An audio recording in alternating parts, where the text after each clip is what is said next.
I am happy that somebody is blowing the fuck out of ISIS if they're doing that. And as in reaction to this, we've seen completely idiotic people like Carly Fiorina say things like the U.S. should enforce a no-fly zone.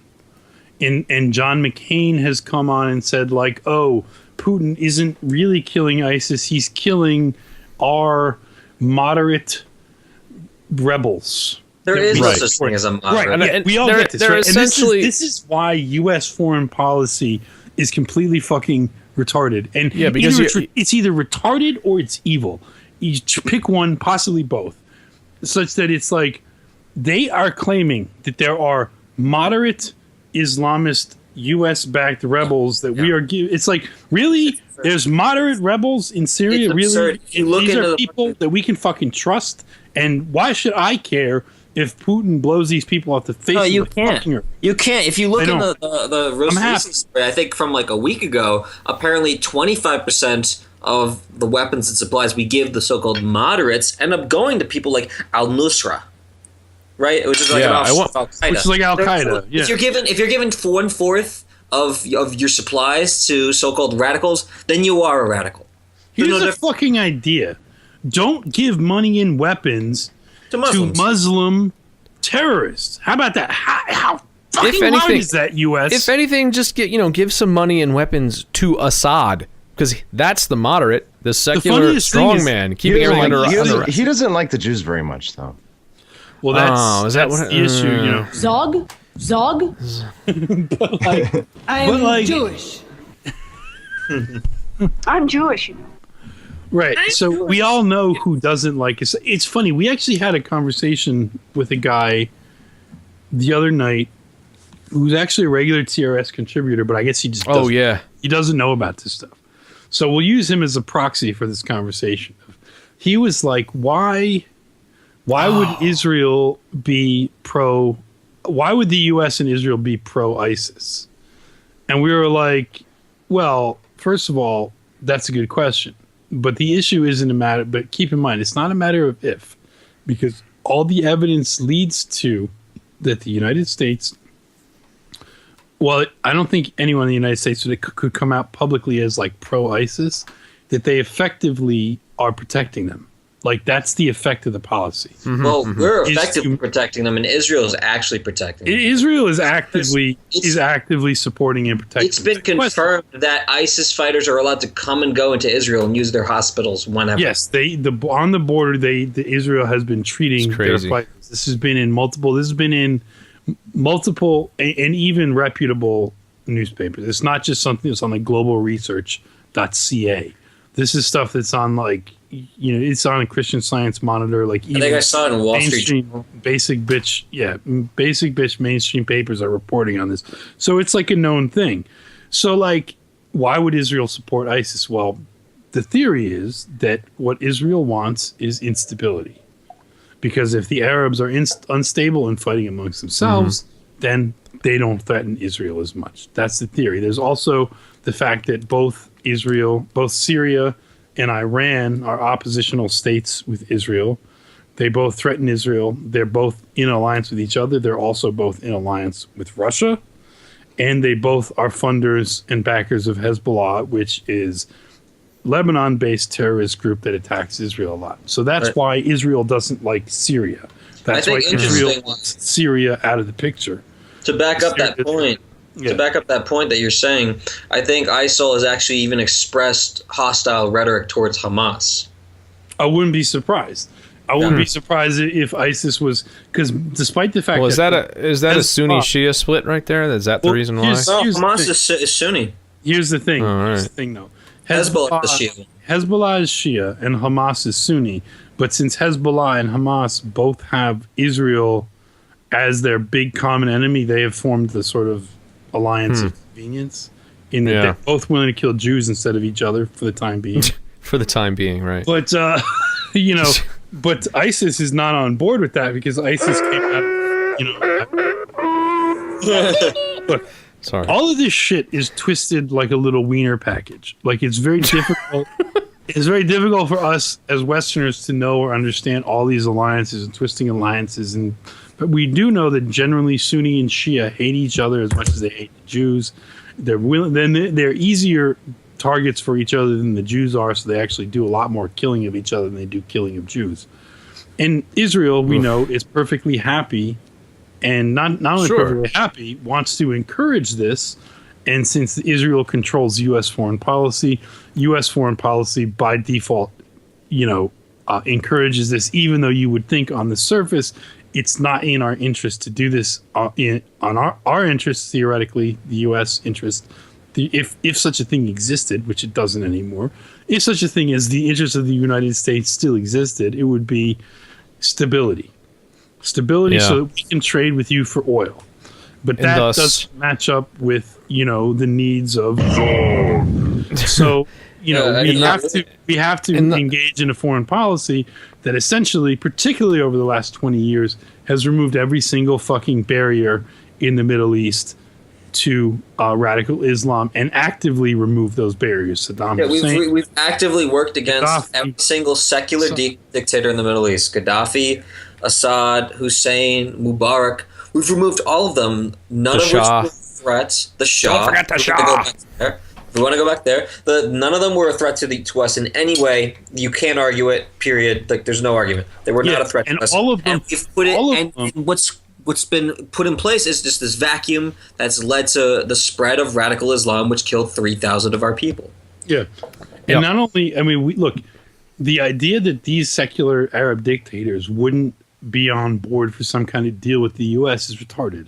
Why wouldn't they be? Oh, absolutely. Look, I should go into it. We used to have deals with them back in the 70s. I should go back into it for just a second. I didn't get a chance to do as much research as I wanted to, but you remember last week when I had that little outburst about Carter getting rid of the Shah, and obviously I got some resistance from that in the comments and shit, because it wasn't an outright policy of Carter's. It wasn't something he did on purpose. It was just a blunder of his that got rid of the Shah of Iran in 1979. Supposedly, but Carter's kind of a fag anyway. So that's what it did was him being a fag is what led to the end of the Shah. And what I did get a chance to look at was life under the Shah, pre 1979, what Iran was like. It was very probably much better, very westernized. There was a lot of dildos in there. Like, we would be if his family had stayed in power, we might be talking about like an overly dildo-fied, like the Sweden of the Middle East. Yeah, they would be the Sweden of the Middle East. They totally would. They were well on their way. Just with you can see it just from photographs of what that country was like before the Ayatollahs took it over after that little People's Revolution. That was it was democracy, goy. That's what happened there. Well, that's what you get with democracy. And the funny thing about that is that Iran, despite and this is another, possibly one motivator other than Zog for the U.S. is sort of the memory of the 79 revolution and the fact that hostages are taken. And they still have some hostages, and they've been a belligerent nation with the U.S. ever since. But at this point, Iran is actually, I would say, like a stabilizing factor. And so can you imagine the clusterfuck that would result from destabilizing Iran? Today. We're lucky that it's not worse off now. I mean, if not, who knows what would have happened if during that whole process, they had the little revolution there, and then Saddam decided to invade them. Who knows what Iran? Who knows what Iran would be like if they didn't have to go through that 8-year war with Iraq? How much more powerful they're kind of stable now, and they want their nuclear reactors or whatever they want. And that's why the U.S. supported Saddam in that war, because they're like, this will fuck up now this belligerent regime. Yeah. And there was also the whole communist thing, like the Soviet Union still existed. So the Cold War played a large part in how all these alliances formed. Yeah. It was totally all about that. Okay, so now this Western-backed Shah regime falls to an Islamic fundamentalist regime, but that's going to immediately go into the Soviet orbit.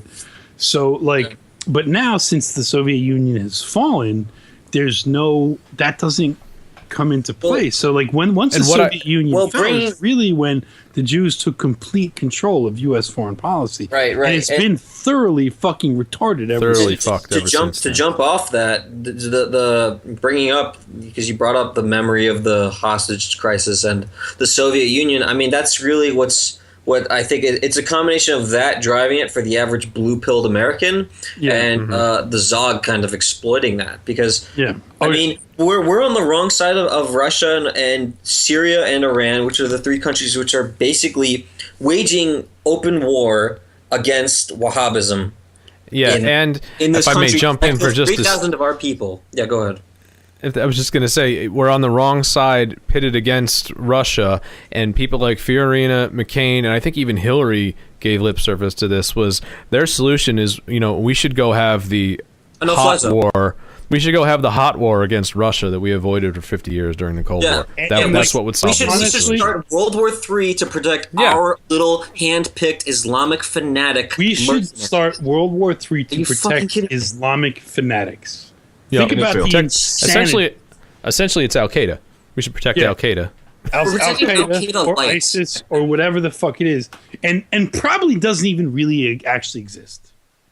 Like, does anyone really believe there's some sort of pro-West moderate rebels in Syria? Does anyone really Assad believe that? No, the pro-West moderates. What passes for pro-West moderates are, instead of their Islamic radicals, they're Islamist parliamentarians.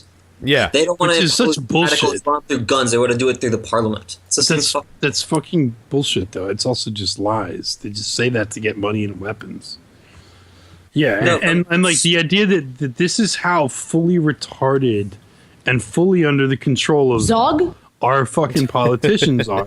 That like they are saying these things with like a straight face, and that like everyone is horrified by ISIS, right? ISIS has shocked and horrified the world with their like public atrocities, beheading people on the beach, throwing people off of towers, like the just like brutality, like ugliness, just horrifying shit. Everybody wants them dead. Somebody takes care of it. Putin is fucking taking care of it. And how fucking ironic that we have fucking Russia, Iran, and Syria, all of which are considered like enemy nations of the U.S., doing the right thing, killing these fucking disgusting heads that need to be blown off. And you know what the funny thing is, like if the news stories are to be believed, that how easily Putin did it too. Yeah, because I've seen all these stories that they're basically that they canceled their Friday night prayers because they were afraid of being. These people just can't fucking fight. Look, it's known. Yeah. We can talk to any of the guys that are in our fan base, and we've talked to them before, and we'll talk to them again, that have fought these fucking people. Now, whatever the motivations for the fight, the welfare whore warriors for Zog, as we like to call them, our welfare whore pals that have gone out and fought these Hajis. These people can't fucking fight. They're cowards. They're pussies. No. They run away. The only way they have a shot is because we tie a hand behind our back to try to have the moral high ground. And we all know, like, that any major military power, which Russia is one, like the United States is the biggest, but Russia's right up there, could decimate these people in a matter of hours.